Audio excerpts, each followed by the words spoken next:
Ayan, mapagpalang araw po sa ating lahat mga kaagre.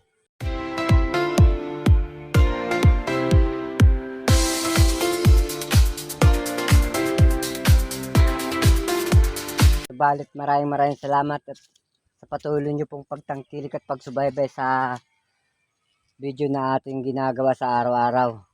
Subalit narito na naman po ako mga kaagre sa bago kong tanim na talong. Itong talong na to, sinubukan ko lang po mga kaagre itong branch na Fortuner F1. Ito po yung sinubukan ko.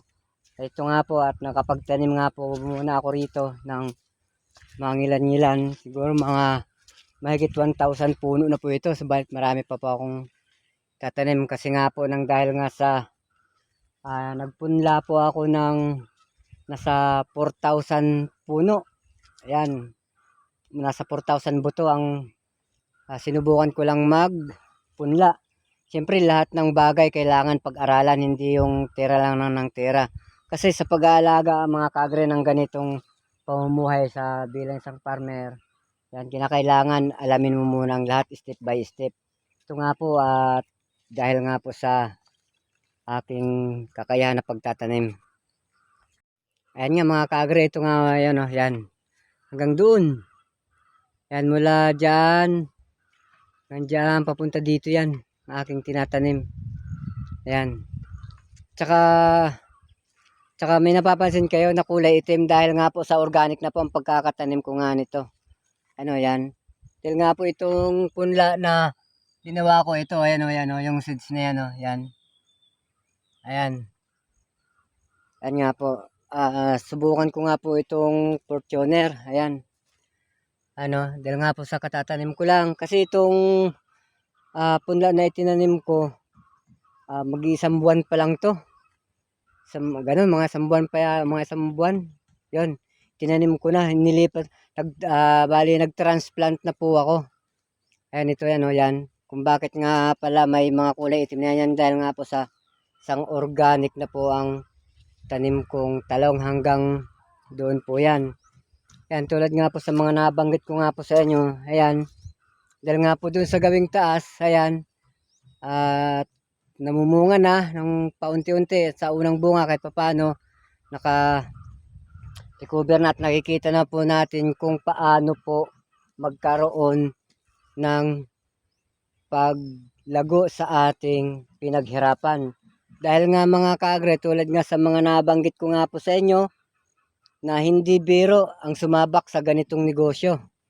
Kailangan ibuhos mo ang lahat ng iyong kakayahan, lahat ng iyong kasipagan, at bawal po sa ganitong pamumuhay ang tatamad-tamad.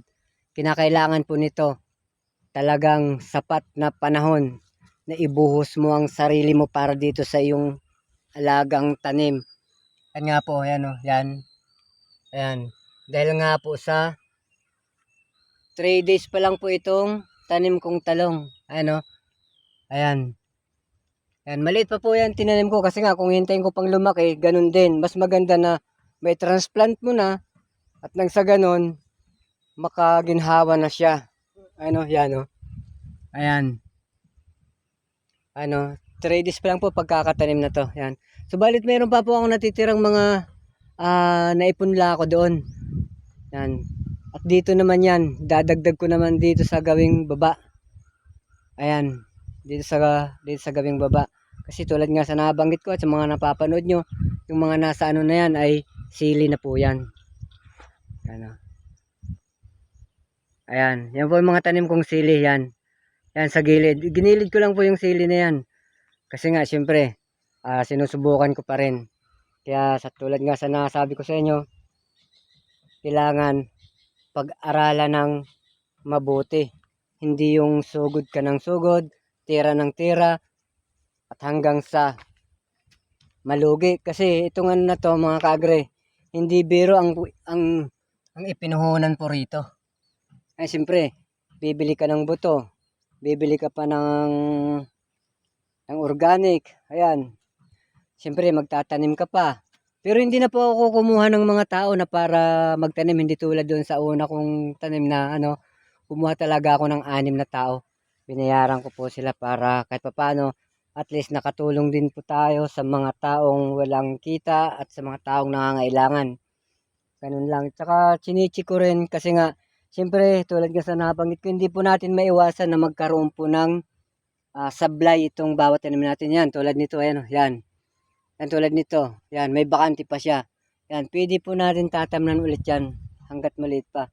Sisingitan na lang natin yan kasi hindi maiwasan mga kaagre. Magkaroon talaga ng yan, tulad nyo, no? Mayroong mga tatlong ano, yan. Yan, tulad nga po nito mga kaagre, ayan, no? Ayan, ito, ayan, no, yan. Natanggal yung kanyang dahon. Pero kung tutuusin, mabubuhay pa po siya. Pero hindi ko na po siya hintayin, talagang papalitan ko na po siya ito, no? Papalitan ko na siya. Kasi sayang naman yung kanyang pinaka space. Dahil meron pa po akong natirang punla dyan kanina kasi nga nagtanim nga po ako kanina umaga kasi alam ko na medyo hindi naman siya araw ng malakas kaya nagtanim na ako dahil nga sa basa naman tong lupa. Kaya yun mga kaagre. Kaya ganun lang. Kaya kung kinakailangan mong gawin ang lahat ng paraan para kumita lang, nandito. Ito na. Ayan, mga kaagre, yan. Kasi tulad nga sa kapag ikaw ay sumabak sa ganitong buhay, yan, huwag kang tatamad-tamad. Yan, kung alam mo lang naman na hindi mo kakayanin, huwag mo nang subukan. Kasi ito, hindi biro yung ganitong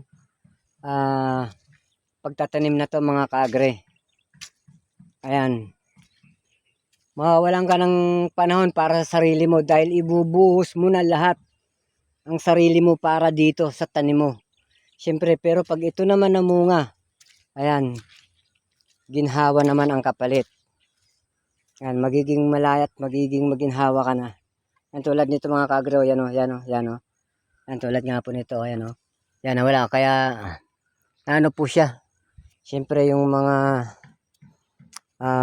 sa bagong tanim, mga insekto hindi maiwasan, kaya ganun lang mga kaagre.